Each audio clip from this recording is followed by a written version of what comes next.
Olá, eu sou Charbel Chaves, sou fotógrafo e professor de fotografia, e hoje a gente vai falar aqui sobre quanto e quando cobrar. Essa é uma dúvida muito comum, não só para as pessoas que estão entrando no mercado de trabalho, mercado fotográfico, mas para as pessoas que já estão no mercado, já estão fazendo algum trabalho, e muitas vezes aparecem situações se deve cobrar ou não, e mais do que isso, qual o nível de preço que deve estabelecer para aquela fase que seu negócio está, né? E a gente vai falar sobre isso. Por que que isso é muito importante? Porque se você entrar errado com seus preços no mercado, pode ser muito difícil, dependendo da maneira e do nível de preço que você entrar, pode ser muito difícil você chegar a um nível adequado depois, ou pode demorar muito. E isso é terrível para os negócios, porque o dinheiro é o oxigênio do seu negócio, né? Assim como o oxigênio é importante para o nosso corpo, o dinheiro é importante para o negócio da fotografia. E você precisa, eventualmente, fazer reajustes, realinhamentos de preços durante a vida da empresa, como qualquer empresa, né? Mas a entrada dos preços, a entrada no mercado é um ponto mais sensível um pouco, porque as pessoas podem criar um problema a médio e longo prazo com seus preços porque entraram errado no mercado. Tá? A coisa mais comum que as pessoas pensam é assim: ah, eu estou começando, como que eu faço? Se eu estou começando, eu não posso cobrar o que está rolando aí na média do mercado. Se eu estou começando, eu não tenho nome. Se eu estou começando, eu não tenho cacife, assim, eu não tenho fama, não tenho reputação no mercado para cobrar o que um cara de 10 anos de mercado está cobrando. Essa é uma dúvida muito pertinente, mas é uma encruzilhada, onde você pode, e frequentemente as pessoas tomam a decisão errada, fazem do jeito errado. A primeira coisa a se considerar sobre eu estou começando, é o seguinte: quem sabe que você está começando? E por que sabe que você está começando? Deixa eu explorar um pouquinho mais isso. Você não deve ficar falando para todo mundo que está começando na fotografia. O ideal é você se preparar tecnicamente, ou seja, fazer boas fotos, aprender iluminação, composição, pós-produção, criar sua base técnica, independente do mercado, porque essa base técnica ela é tão válida para quem trabalha com fotografia, quem vive da fotografia, que é o assunto do nosso canal aqui, quanto para quem tem a fotografia como hobby. Saber fotografar bem, saber editar as suas fotos, iluminar a sua cena e saber compor bem são qualidades que qualquer fotógrafo precisa ter. Isso é o básico da fotografia amadora, vamos dizer assim, e profissional. E quando eu falo amadora, é no melhor sentido da palavra. Amadora no sentido de amar aquela profissão, amar aquela atividade, não no sentido de ser ruinzinha, porque existe essa semântica com a palavra, né? Ah, aquilo ali é um trabalho meio amador. Não, o verdadeiro amador é aquele que faz com muito capricho. Aliás, eu conheço vários fotógrafos que vivem de outra profissão e que são melhores fotógrafos do que muitos profissionais que eu conheço. Então, ter o seu sustento vindo da fotografia ou não é uma coisa independente de fazer a fotografia com qualidade ou sem qualidade, tá? Então, quando você está na primeira fase ali, ó, de formação técnica, vamos dizer assim, você está aprendendo a fotometrar, aprendendo a lidar com a sua câmera, aprendendo as bases da fotografia, da iluminação, composição, que é o grande barato da fotografia é a composição. As pessoas não dão importância necessária para a composição. Composição é a arte de ver, a capacidade de ver de maneira diferente, de maneira criativa, de maneira fotográfica. Né? Eu sempre digo para os meus alunos que a fotografia acontece na mente do fotógrafo, no olho do fotógrafo, antes de acontecer na câmera. Não é na câmera que a coisa que você descobre que deu certo. Não, você descobre que deu certo e vai capturar com a câmera. A câmera é a cerejinha do bolo. A foto já está imaginada na sua cabeça. Então, a composição é essa arte, essa área de estudo da fotografia que muda o nosso pensamento, transforma o nosso pensamento de simplesmente um pensamento matemático, verbal, para um pensamento visual. Você começa a pensar com imagens, tá? Que é diferente, é outro mecanismo cerebral. Mas voltando ao nosso assunto, existem os fotógrafos amadores e profissionais que ambos precisam dessa base técnica. Então, muitas vezes a pessoa fala assim: ah, eu tenho que cobrar mais barato porque eu não domino ainda. Bom, primeira coisa, para entrar no mercado, domine. Se você já está no mercado e não domina a técnica básica de fotografia, corre com isso, corre com isso. Por quê? Porque isso vai criar para você mesmo a sensação meio de impostor, assim.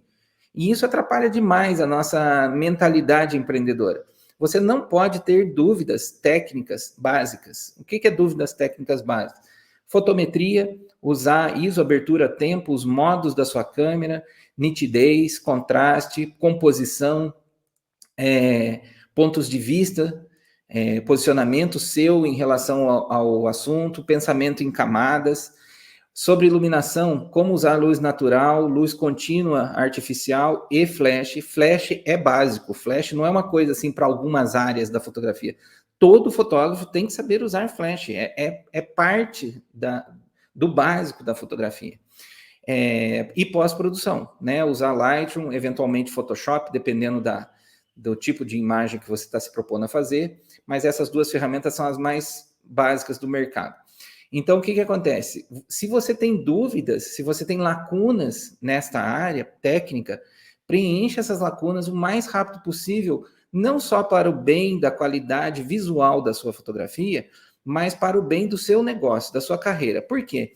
Porque para você mesmo, tem um capetinha no seu ombro dizendo assim, ó, você não devia cobrar o que você cobra, porque você não sabe fazer tal coisa direito. Entendeu? Então, dá um peteleco nele e fala assim, vou aprender a fazer essa coisa direito. Se eu, Charbel, aprendi, você aprende. Entendeu? Muita gente faz, muita gente usa flash, muita gente compõe bem. Não é um conhecimento oculto, misterioso. Não, está disponível para todo mundo. Estamos na era da informação. Né? Às vezes um curso, uma mentoria, umas aulas individuais de técnica, de prática com alguém, você resolve esse problema de técnica básica. Então, a primeira coisa que você precisa pensar quando você pensa assim, estou começando, como eu faço, é assim, você está inseguro por causa de questões técnicas? Se está, resolva isso antes de começar, ou se já começou no mercado, resolva isso. Tá? É o básico, tem que se virar para tampar essas lacunas. Outra coisa que às vezes está passando na cabeça de quem fala, estou começando, como eu faço, é pensar assim, ó, as pessoas vão olhar para mim como um iniciante e vão esperar que eu faça um preço menor. Tudo bem, isso é verdade do ponto de vista do lado do cliente, que é bom negociador. Por exemplo, eu tenho um pai que é negociador, nasceu negociante, entendeu? Ele é um feirante, assim. Se ele notar qualquer brecha onde ele pode apertar o fornecedor dele e tirar um preço melhor, uma condição melhor de pagamento, ele vai fazer. Ele vai fazer, ele é um ótimo negociante. Então, se você pega uma pessoa como meu pai para negociar com ele e você diz para ele que você está começando, você acabou de dar na mão dele um argumento de negociação a favor dele. Ele vai fazer, não, mas você está começando, então vamos fazer um preço melhor, entendeu? Então, assim, você está começando é um assunto seu, não é um assunto para falar com o cliente. As pessoas mais próximas da gente sabem que a gente está começando, sabe que a gente está estudando, que a gente está testando, tudo bem. Esse círculo mais próximo, beleza, mantenha-o contido. Não sai falando para as pessoas assim, eu vou passar um orçamento para você e vai ser um orçamento baratinho, porque eu estou começando. Não, aí você vai mandar baratinho e a pessoa vai fazer você fazer mais baratinho ainda. Então, eu estou começando, do ponto de vista de entrar no mercado, não é uma avaliação da qualidade. Você pode estar começando e já está fotografando muito bem, melhor do que muita gente que está há 20 anos na fotografia. Isso é absolutamente comum de encontrar. É muito comum você encontrar uma pessoa velha de profissão, vamos dizer assim, com 20, 30 anos de profissão, que fotografa pior do que alguém que está há 2 anos na profissão. Isso é muito comum, muito, muito comum. Eu vejo isso aqui todo mês, pelo menos 1 ou 2 casos por causa da mentoria, porque eu recebo gente que é experiente e gente que está começando. Então, assim, eu estou começando no mercado, não é uma coisa para você ficar falando, não fique falando, senão você vai dar esse argumento. Agora, você tem que começar com bom nível de qualidade. Agora, não é bom nível de qualidade, não é perfeição. Perfeição não existe, perfeição é uma neurose. Então, se você nunca começa porque você acha que nunca está bom, é um problema, mas não é um problema fotográfico, é um problema de comportamento. A gente pode tratar desse tipo de problema num outro vídeo. Aliás, vários vídeos aí, uma certa psique do perfeccionista, né? Como lidar com isso? Tem remédio. Mas assim, você precisa pensar que é o seguinte, você sempre tem que vender o melhor do seu momento, o melhor que você tem para oferecer no momento de vida e carreira que você está. É claro que a sua fotografia, a sua negociação, o seu marketing, o seu site, tudo evolui com o tempo, assim como você evolui. Essas peças são, de certa forma, vivas, porque estão ligadas a você. Então, se você vai melhorando, o conjunto do seu negócio vai melhorando também.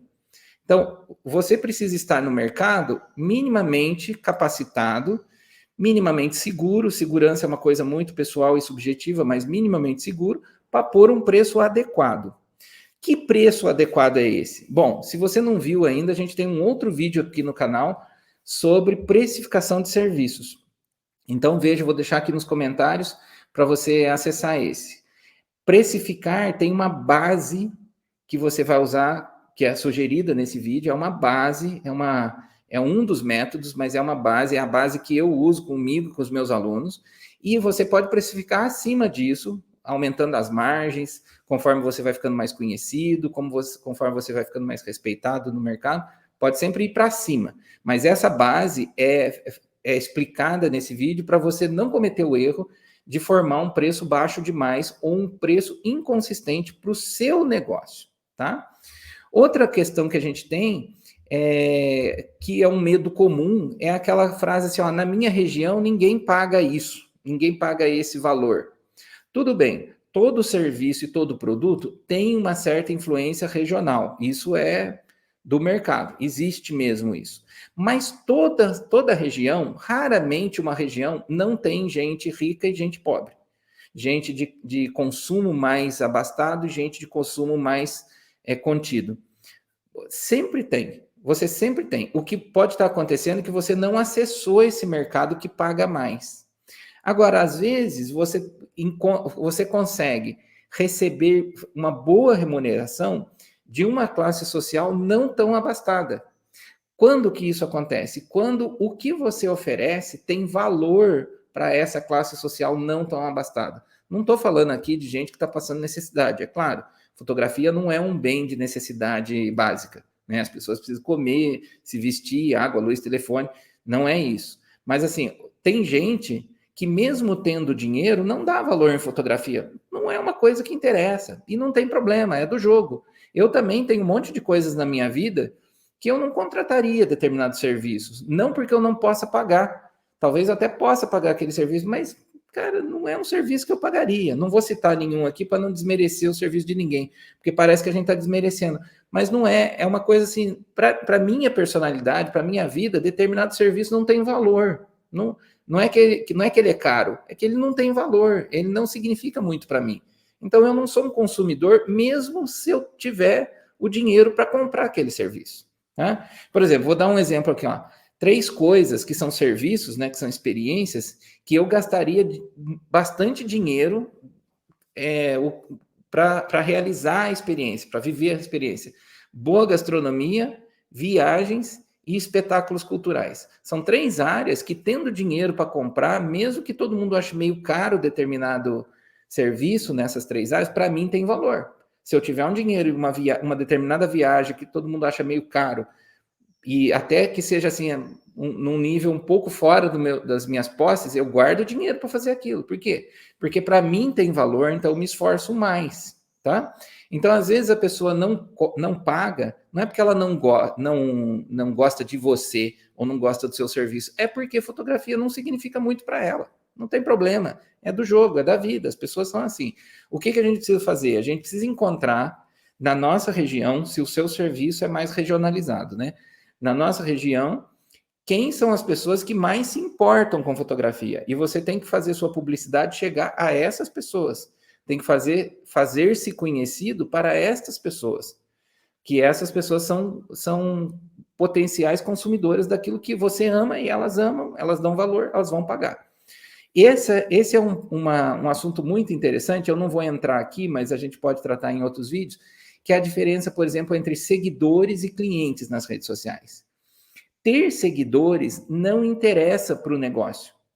Seguidor não ajuda no negócio. Redes sociais, elas são muito boas para criar lembranças, quem você é na cabeça das pessoas. E para criar interação. Rede social é para socializar, eu costumo dizer, né? Mas seguidor não é cliente. Pode ter seguidor que vira cliente? Pode. Não é a maior parte, é a menor parte, é uma parte bem pequena. Então, seguidores são diferentes de clientes. Clientes é aquela pessoa que entra em contato, pede um orçamento e eventualmente fecha. O melhor cliente é o que fecha, né? Mas assim, o cara entrou em contato e pediu um orçamento, ele já é mais que seguidor, ele já está se interessando pelo seu trabalho, né? Agora, seguidor, assim, minha sogra usa redes sociais assim, ela segue todo mundo, ela curte todo mundo, curte um monte de coisa que ela nunca vai consumir. E assim é a grande maioria das pessoas que navegam pelas redes sociais. Elas curtem, guardam, compartilham eventualmente. A maior parte das coisas que elas curtem, guardam e compartilham, até comentam, não são coisas que elas consumirão, são só coisas que elas curtem, entendeu? Por isso que chama curtir, é só curtir, não é comprar, tá? Não é contratar. Então, na sua região, tem gente que paga caro por alguns serviços e tem gente que paga mais barato. Pode ser que a média dos caros e a média dos baratos seja diferente de outra região, mas dentro de qualquer região tem estratificações assim de consumo. Então, o que importa é você ter um posicionamento de marca que chegue até o público-alvo que você está querendo, tá? Agora eu quero começar a coisa de quando cobrar, quando não cobrar, pensando no quando não cobrar, tá? E por que que isso é importante para o seu negócio? Primeiro, que pode ser uma fase do seu negócio, pode ser uma fase do seu negócio. Pode ser também uma oportunidade pontual do seu negócio não cobrar. Tem casos, tá? E não se preparar para quando não cobrar, ou seja, não imaginar as ocasiões onde você deve não cobrar, é ficar refém do improviso. Quando acontecer uma situação, você vai tomar uma decisão mal pensada e aí você pode dar um passo em falso, principalmente se você estiver começando, um passo em falso às vezes é muito prejuízo, tá? Então, assim, é muito importante você se preparar previamente, antes de ter a situação, e pensar assim, ó, quando você não cobrará? Quais são as condições onde você considera estratégico não cobrar, tá? Para ilustrar isso, eu pego assim, por exemplo, historinhas. Eu lembro de uma tia que vivia de costura, né? Meu tio sempre trabalhou fora e ela tinha um ateliêzinho, um quartinho no fundo, como coisa bem de Brasil, né? Um quartinho no fundo da casa, assim, na edícula, que era um ateliêzinho de costura, um lugar super legal. Isso não existe mais, mas gostaria de ter fotografado. Eu lembro, eu tenho uma memória afetiva com isso. Ela tinha lá umas máquinas de costura, recebia as clientes ali e ela frequentemente fazia mais dinheiro por mês do que o salário do meu tio, que era operário numa indústria. Ela frequentemente passava o salário do meu tio e deu faculdade, pagou faculdade particular para os filhos, teve uma vida boa, simples, boa, honrada, trabalhadora, com costura no fundo de casa. Uma vez alguém perguntou para ela assim: quando você começou, você não sabia, né? Você errava mais assim nos moldes, errava na técnica, precisava de umas cobaias, né? E ela falava assim: ah, sim, o que eu fiz? Para treinar, eu fazia roupa de graça para os parentes, né? Eu não estou dizendo para você fazer foto de graça para os parentes. Veja bem, fique na história aqui. Eu fazia roupas de graça para os parentes. Por quê? Porque estava todo mundo vendo ali que eu estava começando, estava treinando, eu cobrava só o preço do pano e tirava as medidas e treinava e fui indo, fiquei boa no negócio. Quando eu estava boa no negócio, não estava errando mais, falei assim, vou pegar a primeira cliente.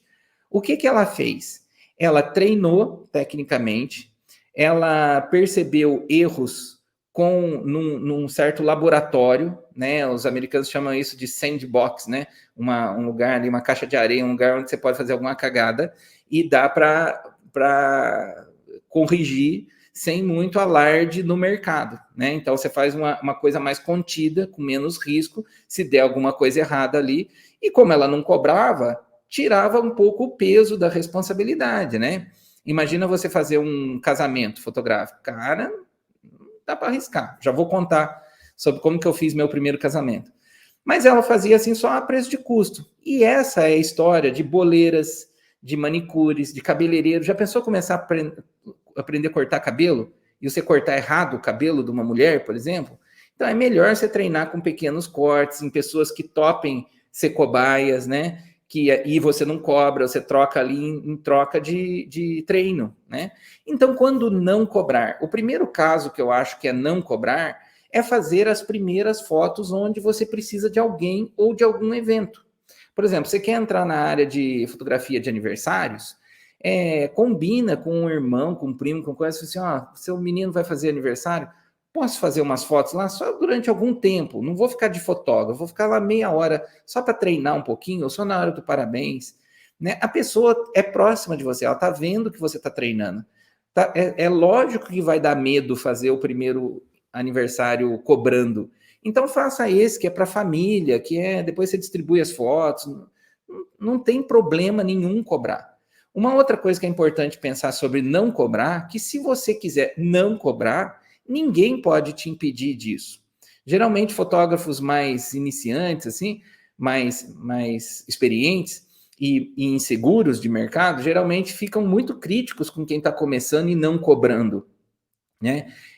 Cara, mas é parte do jogo, é parte do jogo. E outra, não existe nenhuma lei que impeça alguém de não cobrar. Você não está fazendo nada errado, nada ilegal e nada imoral. Você simplesmente está precisando de um teste, de um treino, né?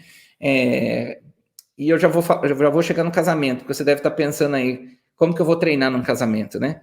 Então a primeira coisa que você pode fazer naquela sessão, naquela parte da sua vida que você está formando o seu conhecimento técnico, que você está fazendo seus treinamentos, é pegar umas experiências próximas de você, familiares geralmente, ou de amigos ali, e conversar assim a boca miúda, né? Ó, eu tô treinando, tô querendo ver se eu consigo ou não. Você não me dá a oportunidade de fazer, mesmo que você tenha um outro fotógrafo, eu fico ali só para aproveitar o evento. Posso? Pode.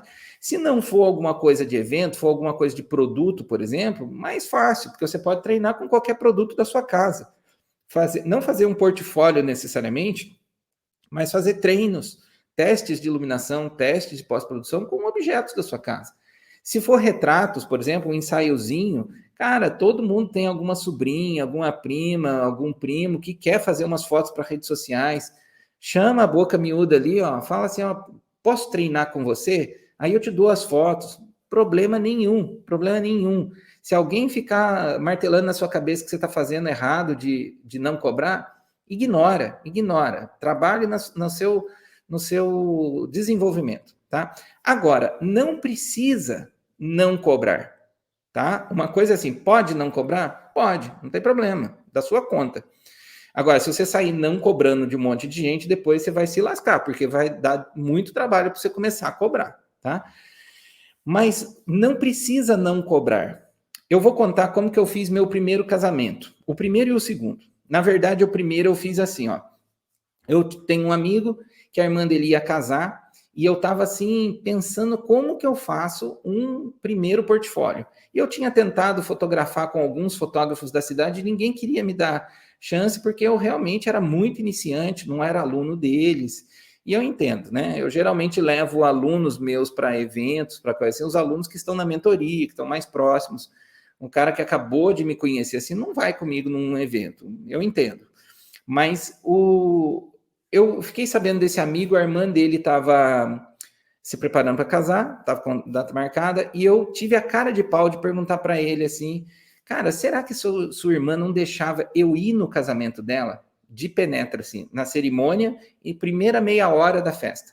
Eu vou com a minha câmera, eu sento num lugar, eu não ando, eu não saio do lugar, e faço um monte de fotos ali de teste, e todas que ficarem boas eu dou para ela.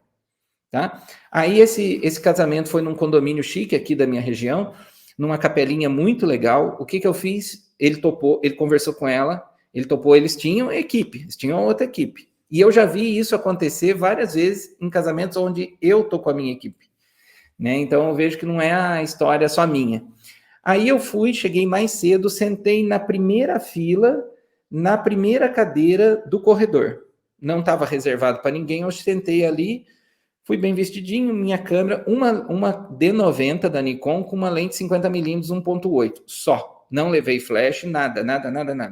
Porque eu falei assim, eu quero sentir o lugar, quero sentir o evento, o peso e tal. Mas sentir o peso, assim, entre aspas, né? Não estava sendo pago, não tinha responsabilidade, tinha outra equipe fazendo. Aí eu sentei ali no primeiro lugar e a noiva apareceu na porta, eu fiz foto. A noiva veio entrando, eu fiz foto. As madrinhas entraram, eu fiz fotos. Da minha de honra, tudo deu certo, bem discretamente, só com a 50mm, tudo no mesmo ângulo de visão. O padre falando, na hora da troca das alianças, eu estava na cara do gol, assim, e fazendo umas fotos bem discretamente, não atrapalhei a equipe, acho que a equipe nem viu, nem percebeu que eu estava lá, porque eu estava bem discreto mesmo. Terminou ali, fomos para o salão de festa, que é do lado da capelinha. Fotografei algumas cenas de decoração, depois fotografei o casal entrando, tomando champanhe e fui embora, conforme prometido. Daquele evento, eu consegui, assim, que eu gostei na época, umas 80 fotos que ficaram muito legais. E aí eu tratei com todo carinho, eu já estava estudando fotografia há 2 anos, técnica, iluminação, pós-produção, tratei com muito carinho e mandei para ela. A noiva adorou, gostou muito. Tanto é que essa noiva veio a ser minha aluna uns anos depois, de fotografia. História, né? Maluca. Mas aí gostou muito, satisfeita, certamente não ficaram as melhores fotos do casamento, lógico, não tinha essa pretensão, a pretensão é que eu treinasse num primeiro casamento. Com estas fotos, eu fiquei sabendo de um outro amigo que ia se casar num lugar aberto, maior, numa cidade vizinha aqui, e eu mostrei as fotos para ele e falei, cara, ó, e contei a história, como que aconteceu. Eu falei assim, ó, cara, esse aqui é o único casamento que eu fiz, assim, de penetra, não cobrei nada, por quê? Porque eu não podia movimentar. A noiva não me contratou, ela me deixou ir lá. Eu quero fotografar o seu casamento. Eu sei que vocês estão aí meio um pouco com muita conta para pagar, como todo mundo que casa, né? E eu queria te fazer uma proposta. Se você não quiser topar, eu entendo perfeitamente. Não vou ficar chateado de jeito nenhum. Mas eu quero fazer essa proposta porque eu estou vendo que é um jeito que eu posso fazer um segundo casamento bem legal e vou ajudar você também. É o seguinte, ó, o preço que eu vou cobrar de mercado assim que eu tiver o segundo casamento é tanto, vamos dizer, 5 mil reais. Não lembro quanto que era na época. 5 mil reais. Se você deixar eu fazer o seu casamento, eu te cobro 2 mil reais e eu te garanto pelo menos 300 fotos. Desse nível ou melhor, porque agora eu já comprei uma segunda lente, uma segunda câmera e vou com uma segunda fotógrafa também, tá? Então, já no meu primeiro casamento, eu já levei uma freelancer. E assim, eu estava seguro de que eu fazia. Eu não tinha dúvida técnica, né? Tanto é que eu e a segunda fotógrafa acho que estava começando um pouco na época também, não lembro, mas ela fotografava muito bem, muito bem. E a gente fez fotos ótimas, tanto as minhas quanto as delas. Fiz realmente um casamento assim com profissionalismo. E esse amigo topou, a noiva topou e deu tudo certo. Deu tudo certo. Tem fotos desse casamento que ainda estão no meu portfólio até hoje. Isso foi 12 anos atrás. Que estão no meu portfólio ainda hoje. Aí o que eu fiz? Com esses 2 conjuntos de fotos, do primeiro piloto ali, teste, e desse segundo casamento, que eu cobrei assim 40% do valor de mercado, eu já montei um site, pus meu preço e mandei bala. Fiz uma pesquisa na época de mercado e pus o preço médio da minha região, sem dó nem piedade. Porque quando a pessoa entrava no site e via as fotos, ela falava assim, cara, ele fotografa, ele é fotógrafo. Eu não punha lá, tô começando. Eu não ficava falando isso. E eu punha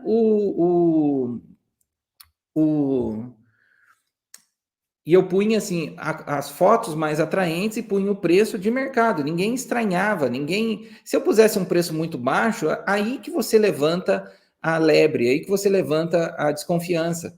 Por quê? Porque eu já falei aqui no canal, coisas baratinhas tendem a trazer consigo a ideia de baixa qualidade, a ideia de alguma insegurança.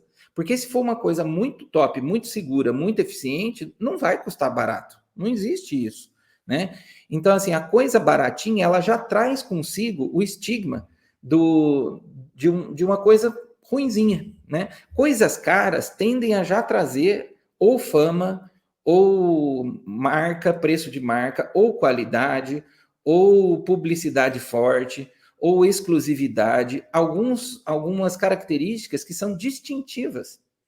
Ao contrário que o preço baixinho, baratinho de mercado traz essa coisa, deve ser ruinzinho, tá? Então, cuidado com isso. Veja que você pode fazer um serviço gratuito, você pode fazer um serviço por um preço mais baixo para formar seu portfólio. Formar seu portfólio é um bom motivo. Isso é uma coisa muito importante. Você precisa ter um bom motivo racional para fazer um preço muito mais baixo, tá? Um outro motivo que você pode ter para fazer um preço mais baixo é quando você tem alguma parceria com alguém ou com alguma instituição que funciona, né? Mas que funciona para quem? Para os dois, tá? Às vezes você fala assim, ó, por exemplo, eu quero entrar na área de retratos corporativos. Aí você fica sabendo de um evento que vai reunir pequenos empresários, 40 pequenos empresários, por exemplo. E você fala assim, cara, pequenos empresários é justamente o que eu estou precisando. Pessoas que precisam de uma boa imagem para o seu mercado, para suas redes sociais, para o LinkedIn. Então, coisas que você faz. Você entra em contato com essa pessoa que está organizando e diz para ela assim, ó, é o seguinte, eu estou querendo entrar nesse mercado e eu quero te fazer uma proposta que é boa para mim e para você. Você vai receber aqui o público-alvo que é meu público-alvo também do meu serviço. E o meu serviço não concorre com o seu. Ou seja, suponha que seja uma organização de uma feira de negócios, de networking ali, que vai oferecer determinados serviços ou produtos ou experiências para aquele público-alvo. Que não é os serviços, produtos e experiências que você oferece. Você é fotógrafo, você oferece outra coisa. Mas o público-alvo, o público consumidor é o mesmo, mas com interesses diferentes, com serviços diferentes. Então, esse é o tipo de parceria que você pode chegar para a pessoa e falar assim, ó, você vai ter o evento tal dia aqui, posso vir aqui, montar um pequeno estúdio num canto aqui numa área, e aí você divulga o meu estúdio e eu faço aqui umas sessões rápidas, pequenas e rápidas, para a pessoa ter ali a foto nova dela do LinkedIn, com uma luz legal. Posso fazer isso? Certamente a pessoa vai gostar que você esteja ali, ou até você pode oferecer assim, ó, você me permite montar o estúdio e eu ponho um segundo fotógrafo para fazer algumas fotos do seu evento. E aí você não precisa contratar fotógrafo para isso. Você está me dando a oportunidade de entrar em contato com o público-alvo que eu estou querendo, e eu vou oferecer para ele ensaios pequenos e rápidos, baratos, e eu ainda cubro o seu evento. Olha só a parceria, você está indo direto, você está sendo posto em contato com o melhor, com o filé do seu público, com aquele público-alvo bem específico que você quer. O que acontece? Durante um evento desse, você faz pequenos ensaios, cobra ali relativamente barato, porque é um evento, porque é um ensaio rápido, já cria um portfólio de 30 pessoas, de 20 pessoas, de 10 pessoas que seja, para pôr no seu site, para pôr no ar, ou seja, para você poder mostrar esse serviço para outras pessoas, e você já deixa o seu cartão com 20, 30, 10 empresários, microempresários ali, que serão recorrentes. Eles também têm os eventos deles, eles também têm família, eles também têm produtos, eles também têm equipe, também tem site que precisa de fotos. Então você vê que esse tipo de parceria, onde você não cobra do parceiro, é uma parceria inteligente, porque os dois estão sendo beneficiados e os dois estão ganhando no mesmo evento, tá? Outra coisa que você pode pensar, assim, que às vezes você não ganha fotografando, mas ganha visibilidade, que é o que acontece nesse exemplo que eu estou dando, tá? Então, existem sim parcerias que funcionam, mas você deve sempre pensar assim, ó, esse resultado é minimamente garantido e é bom para os dois lados, aí sim, aí tudo bem, tá? Quando e como cobrar pouco? Quando e como cobrar pouco? Quando você por exemplo, o caso do casamento que eu falei, o segundo casamento que eu fiz, é um caso onde eu cobrei pouco. Eu cobrei bem menos do que o mercado dita. Por quê? Porque no caso de casamento especificamente, como que você consegue uma outra noiva? Mostrando os serviços que você fez do casamento anterior. Não tem muito jeito, a pessoa vai querer ver assim, me mostra suas fotos para eu ver se eu posso confiar em você. É um serviço de muita responsabilidade. Então, quando o serviço tem muito peso e você está começando, você pode cobrar pouco, você não precisa cobrar nada, você pode cobrar pouco. Quando é alguém assim que vai te pôr num portfólio, vai te pôr numa área que você está prospectando, que você está iniciando, e você não tem portfólio, cobre pouco, tá? Então, tem essas peculiaridades, essas nuances para além do cobrar nada, né? Agora, existe um perigo muito grande, que é a ideia de cobrar o preço do mercado, né? Quem não viu o outro vídeo sobre precificação, para aqui e vai ver, ou vou deixar aqui nos comentários, você deixa depois, você vai lá e aprende a fazer a precificação básica do seu serviço. Por que é importante saber fazer o seu preço em vez de olhar do mercado? Por uma simples razão, porque você não sabe qual que foi a estrutura de custos que o mercado usou para aquilo. O mercado não é um caso específico, não é uma empresa específica, é uma média de gente desorganizada com gente organizada, de gente que não sabe precificar com gente que sabe precificar, que deu uma média ali que você chama de preço de mercado. Então você pode estar embarcando numa canoa muito furada que outra pessoa furou e você resolveu entrar. Então preço não é uma coisa assim, eu estou sentindo que devo pôr tal preço. Não tem sentir o preço. Você tem que pôr na planilha, você tem que primeiro ver qual que é o mínimo, qual que é a base, ver a viabilidade do negócio antes de sair a campo, né? É o que a gente chama de planejamento. Você planeja seu preço, estrutura seu preço antes de sair cobrando e antes de sair dando desconto também, né? Tem que ter uma estratégia de desconto, de negociação. Então, o preço de mercado é uma coisa, na verdade, que não existe, ou ela existe assim muito areia movediça. Você pode estar num preço de mercado que você não sabe que está dando lucro, ou um preço de mercado que você acha que está dando lucro e está pagando para trabalhar, tá? Então, é muito importante você desenvolver o seu preço. E o seu preço é muito impactado por coisas suas. Estrutura de custos que você tem, o nicho de área que você está entrando. Por exemplo, a gente pode falar assim, retratos corporativos é um nicho. Cara, mas dentro de retratos corporativos tem várias personas, vários subpúblicos-alvo ali. Você tem assim, mulheres empreendedoras, artesãos,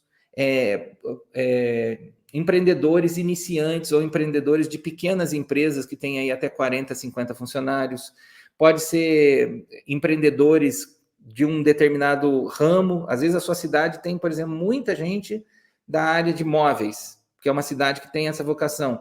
Certamente a persona que você está atendendo é diferente de uma área mais comercial ou mais industrial, de tipo metal mecânica, por exemplo, ou gastronomia, né? O bairro onde eu moro tem muito restaurante, muita gastronomia.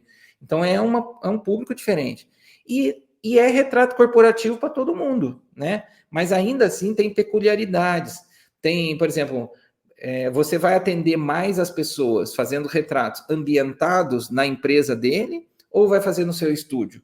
Só de você pôr o elemento estúdio na jogada, você já mudou a estrutura de preços completamente. Mudou também a proposta de valor que você está fazendo. Mudou, assim, como as pessoas veem. Pode ser que seu público está falando assim, não, quero fazer umas fotos de estúdio. Às vezes, estúdio para ela é uma coisa chique, é uma coisa distintiva. E às vezes a pessoa tem uma visão mais moderna de marketing, ela fala assim, não, eu quero fazer aqui no ambiente da empresa, né? Um negócio mais aqui, vida real, mais aqui valorizando nossas instalações, né? Então, assim, a estrutura de preços muda conforme aquilo que você está propondo fazer. Então, você precisa definir a sua estrutura. E por último, aqui para encerrar nossa conversa, a gente precisa pensar quando que a gente sobe preços. Por que e quando que a gente sobe preço? E existem muitas razões para a gente subir preço, né? Atualização monetária, né? Tem inflação, tem tudo. Mudança do seu nicho. Ou você, dentro do mesmo nicho, quer mudar de nível de pagante, né? Você quer um pagante que paga mais caro.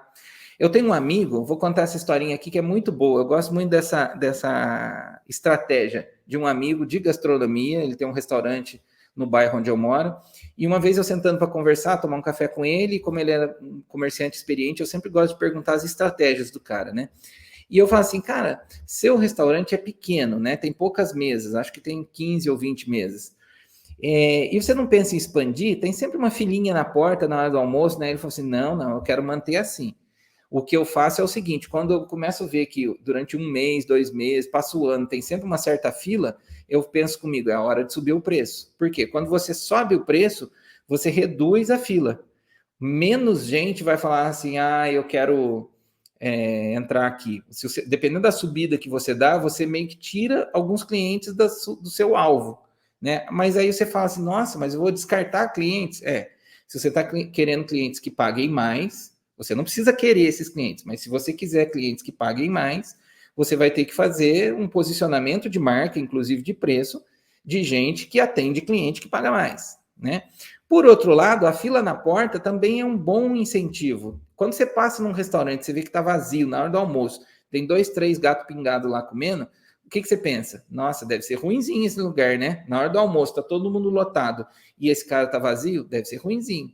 Quando tem uma certa filinha na porta, é um bom sinal. É um bom sinal. Ó, tem gente que esperando para comer aqui, né? Então você tem que, no caso dele, ele tem que administrar uma certa agenda cheia, vamos dizer assim, uma certa fila, mas se começar a crescer demais, ele começa a virar problema também ali. Aí ele sobe o preço para dar uma regulada. Então, não só um trabalho diferente, um trabalho mais com a sua identidade é distintivo do seu trabalho, como também o preço é. Pelo contrário, se você desce o preço, você vai indo cada vez para uma vala mais cheia de concorrentes, né? As pessoas que estão competindo por preço baixo são mais pessoas, mais fotógrafos, do que as que estão competindo por preço alto. E vem aquela coisa, o preço baixo traz consigo o estigma de coisinha ruim, né? Então, assim, subir o preço é uma questão de estratégia. E estratégia tem a ver com momento e com propósito. Por que você sobe o preço? Então, você decide subir o preço no fim dessa estratégia. Você pensa assim, quero mudar para tal nicho e tal nicho está acostumado a pagar tal preço. E esse preço é maior do que eu cobro. Então, você tem que subir. Você não pode chegar por baixo ali no preço. Não, você tem que subir. Senão você é visto como o porcaria daquele nicho, daquele extrato social. Vou contar um caso que aconteceu comigo na área de casamentos. Uma vez eu perdi um casamento, passei um preço, um amigo me indicou para a cliente, uma cliente rica, classe alta, assim, me mandou, eu mandei os pacotes todos, como eu sempre mando, e incluindo os pacotes mais caros. Na época, acho que o pacote mais caro era R$4.000 ou R$5.000, faz uns bons anos já. E aí eu mandei para ela os preços, ela viu, gostou e não chamou, mandei mensagem, não respondeu, falei, cliente perdido, não fiz todas as tentativas que precisava fazer para contactar e não contactou. Aí esse meu amigo foi no casamento dela e chegou lá, ele não me viu, a gente não tinha conversado, aí ele falou, cara, o que será, né? Aí ele perguntou para a noiva, amiga dele, por que ela não me contratou? Porque ele ia me contar por que ela não contratou. Aí ela falou assim, cara, você sabe que eu gostei do trabalho dele, gostei das fotos, achei muito legal, a proposta tudo certinha, mas eu achei muito mais barato do que o que eu paguei. Todos os outros que eu estava vendo estavam na faixa assim de 20 mil. E o dele estava 5. Eu falei, tem coisa errada aí. Olha como que é a situação. Se o cliente está num certo nível, numa certa escala de pagamento, tudo na vida dele gira em torno de um certo nível de pagamento, quando ele vê alguma coisa barata, ele desconfia. Tá vendo? Essa foi uma lição muito boa para mim. Então, quando você vai atender um cliente mais classe A, o preço não pode ser baratinho. Por quê? Porque o cliente classe A já está acostumado com outro padrão de pagamento. Você corre o risco de, assim como eu passei por essa situação, de ser visto com desconfiança. E ela falou assim, cara, as fotos são boas, a proposta está certa, está tudo certo, não tem nada no Reclame Aqui, mas está barato demais, deve ter coisa errada aí. Não é que deve ter coisa errada nesse caso, é que ela está acostumada com outro padrão de pagamento, entendeu? Então veja como trabalhar com determinados níveis de preço, você fica em determinado mundo. Se você quer sair desse determinado mundo para um outro, você tem que sair com o preço dali, tem que sair com o preço dali. Então, subida de preços é uma decisão de estratégia, não é uma coisa assim, simplesmente, quero ganhar mais, não é só assim. Quero ganhar mais, você sobe o preço e você não se preparou para um monte de outros elementos que compõem a percepção do cliente sobre o seu serviço, tá? Então é isso, pessoal. Eu acho que quando e quanto cobrar é realmente um problema que aflige muita gente, é uma coisa delicada e que é muito delicada, principalmente para quem está mais no começo da carreira do que já estabilizado, porque quem está estabilizado já levou uns tombos, assim como eu levei aqui, já contei as experiências, né? Mas a definição de quando fazer de graça, quando fazer não de graça, mas com preço baixo, ou quando subir o preço, é realmente algo que você precisa ir desenvolvendo as estratégias e as possibilidades e as oportunidades conforme as coisas acontecem no seu negócio. Muitas vezes a gente faz um vídeo desse e as pessoas pensam assim em formulinhas, né? Mas existem peculiaridades de cada negócio mesmo, de região, de nicho, da sua personalidade, do seu momento da empresa. Existe mesmo. Então, o que eu quis trazer aqui é uma visão geral sobre essas possibilidades de fazer de graça, cobrar pouco, cobrar o preço de mercado ou não, cobrar o seu preço e subir o preço, para você pôr essas coisas na sua prateleira ali e começar a pensar nelas, estrategicamente nelas. Porque se você começar a anunciar seus serviços muito baratinho, publicamente, profissionalmente, você vai demorar anos. Se conseguir subir os preços a um preço adequado, você vai demorar anos para fazer isso. Porque a fama corre, que você é o baratinho, meia boca, mas é baratinho, entendeu? Aí você não descola dessa imagem nunca. Você está sempre acompanhado de outros baratinhos vistos como meia boca. Às vezes sua fotografia é muito boa, mas você grudou esse estigma em você quando decidiu pôr um preço muito baratinho. Então, no começo, todo negócio é mais sofrido. É assim mesmo. Os fotógrafos geralmente são muito ansiosos, querem muito resultado no primeiro ano. Né? O primeiro ano é o ano de bases, o segundo ano, muitas vezes, também. E para a maioria dos negócios de serviços no mundo, o primeiro e segundo ano é o ano de consolidação das bases. E se errar na base, já viu, né? Sua casa cai um dia. Espero que esse vídeo tenha te ajudado, tenha colaborado para o seu negócio. Sinceramente, a gente prepara esses conteúdos com muito carinho. Se você puder compartilhar com seus amigos, se inscrever aqui no canal, ligar o sininho para receber avisos dos próximos vídeos e dar um curtir aqui. O curtir ajuda muito, porque aí o YouTube sabe que o vídeo foi relevante e ele começa a distribuir para mais pessoas. A gente quer ajudar mais gente a empreender na fotografia, a ter a fotografia como seu negócio, sua profissão. Até o próximo vídeo. Até lá.